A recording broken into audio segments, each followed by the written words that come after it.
Welcome to the Math Help channel. Today's topic is graphing trig functions. Today there won't be any visuals, but what I can do is give you all a few steps to help make this process a lot easier. What you want to do is from the general formula, which you should know by now, if not, it should be in your notes or textbook. Find the values of A, B, C, and D.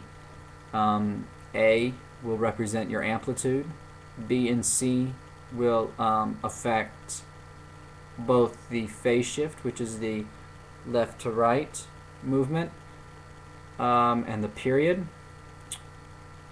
And D will represent and affect the vertical shift, or the shifting up and down. You guys should remember this from when transforming or translating parent functions.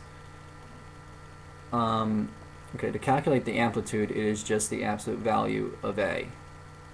Quite simple. To calculate the period, and again, period is the amount of time, in this case degrees or radians, that it takes for a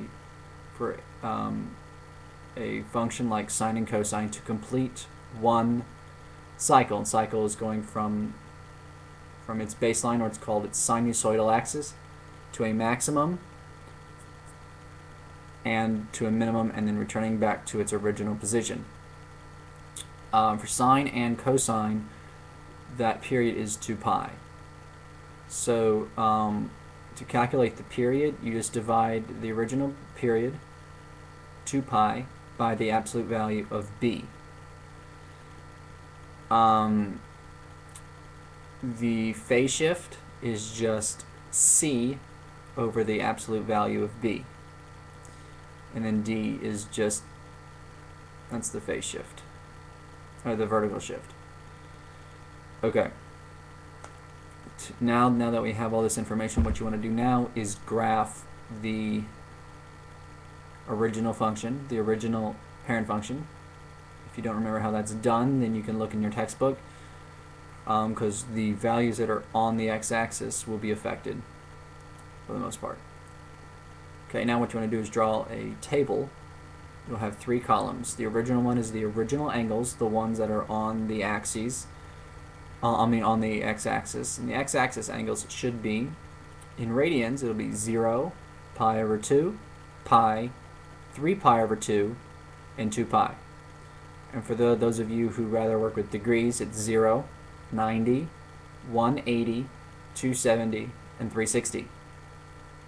And what you want to do is you want to find the values of the sine of those 5 angles, and graph the appropriate coordinates. Okay. So again, the first column of that table will be those angles, and what you want to do is you want to, your next column will be the period. So the period, what you're going to do is you're going to change the original angles to accurately describe the new period, or accurately show the new period with respect to the sine curve. So remember how you calculated the period. That's 2 pi over the absolute value of b. You divide it by b. You're going to do the very same thing with each of those angles. You're just going to divide 0 by, let's say, like 2 or whatever. Let's say b was 2. So you divide 0 by 2, you get 0. Pi over 2 by 2, you get pi over 4, so on and so forth, and you'll see that your new period is pi. That's how it's supposed to work. And you do that for all those angles.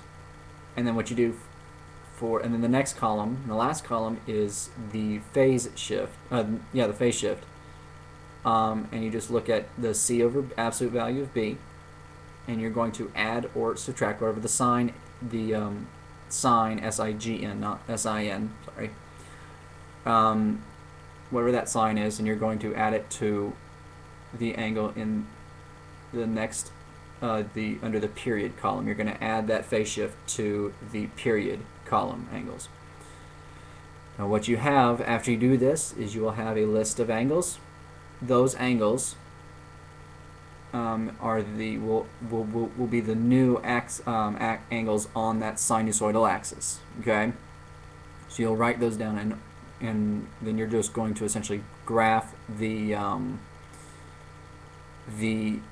new sine or cosine function, whichever one you're dealing with, on that new plane, and then remember to change the amplitude as necessary. Remember, the amplitude is the height or the distance from the sinusoidal axis to its maximum or its minimum.